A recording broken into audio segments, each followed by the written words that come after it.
नमस्कार, आपण पाहत आहात नवमहाराष्ट्र. संपादक अरुण आंधळे पाटील. संत निळोबाराय महाराजांच्या पालखी सोहळ्याचे पंढरपूरकडे भक्तिमय वातावरणात प्रस्थान. अहिल्यानगर जिल्ह्यातील पारनेर तालुक्यातील प्रति पंढरपूर म्हणून ओळखल्या जाणाऱ्या सद्गुरुनिष्ठ निळोबाराय महाराज यांच्या मानाच्या 9व्या क्रमांकाच्या पालखी सोहळ्याचे शुक्रवार दिनांक जुलै 10 रोजी पंढरपूरकडे भक्तिमय वातावरणात प्रस्थान.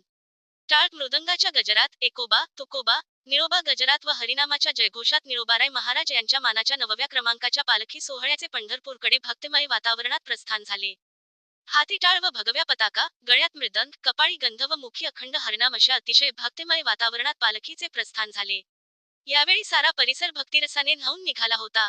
सकाळी 10 वाजता निळोबाराय महाराजांच्या पिंपळनेर येथील राहत्या वाड्यात पालखीचे विधिवत पूजन करण्यात आले. त्यानंतर पालखी सोहळा निळोबाराय महाराजांच्या संजीवन समाधी मंदिरात आला. दुपारी जिल्हाधिकारी डॉक्टर पंकज आशिया, मुख्य कार्यकारी अधिकारी आनंद भंडारी यांच्या हस्ते संजीवनी समाधी व पालखीचे विधिवत पूजन करण्यात आले. त्यानंतर दुपारी 3 वाजता मोहनानंद महाराज परंदावडेकर पंढरपूर यांचे हरिकीर्तन झाले. त्यानंतर मान्यवरांच्या हस्ते निळोबारायांच्या पादुका व पालखी रथाचे पूजन करण्यात आले. तसेच यावेळी निळोबाराय यांच्या अभंग गाथाचे प्रकाशनही करण्यात आले. यावेळी पुरोहित दिनकर पिंगळे, पालखी सोहळा प्रमुख गोपाळ बुवा मकाशीर देवस्थान ट्रस्ट अध्यक्ष अशोक सावंत व इतर मान्यवर उपस्थित होते.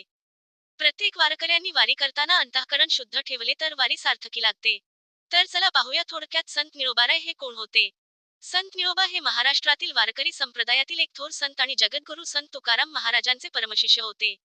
त्यांना वारकरी संप्रदायातील संत पंचायतन, ज्ञानेश्वर, नामदेव, एकनाथ, तुकाराम आणि निळोबा मधील 5वे संत मानले जाते. त्यांचा जन्म पुणे जिल्ह्यातील शिरूर येथे 1635 मध्ये घोडनदीच्या तीरावर झाला.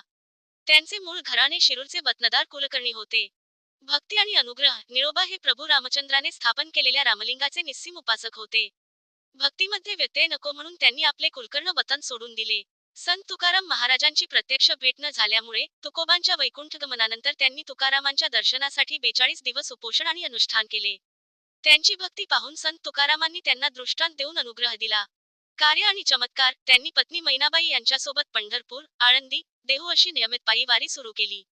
त्यांच्या मुलीच्या लग्नात स्वतः पांडुरंगाने विठू गड्याच्या रूपात सर्व कामे केली होती, अशी आख्यायिका आहे. समाधी निळोबा महाराजांची समाधी अहमदनगर जिल्ह्यातील पारनेर तालुक्यातील पिंपळनेर या गावी आहे. हे ठिकाण वारकऱ्यांसाठी अत्यंत महत्त्वाचे असून येथे दरवर्षी मोठा उत्सव साजरा केला जातो. असे होते संत निळोबाराय. वारकऱ्यांचे हे सोहळे राजकीय पुढाऱ्यांचा इव्हेंट होऊ नये व वारकरी संप्रदायाचा बाजार बसू नये अशा प्रकारची मागणी जनतेतून होत आहे. खरं तर या पालखीचा मान किंवा या ठिकाणी वारकरी संप्रदायातीलच हरिभाग परायण यांना द्यायला हवा, परंतु या अशा पवित्र कार्यात देखील आता भ्रष्ट राजकर्त्यांनी आपापले सवते सुभे निर्माण केले आहेत. ही वारकरी संप्रदायाच्या दृष्टीने अत्यंत वाईट अशी प्रथा पडली जात आहे. अशी मागणी सामान्य वारकऱ्यांमधून होत आहे.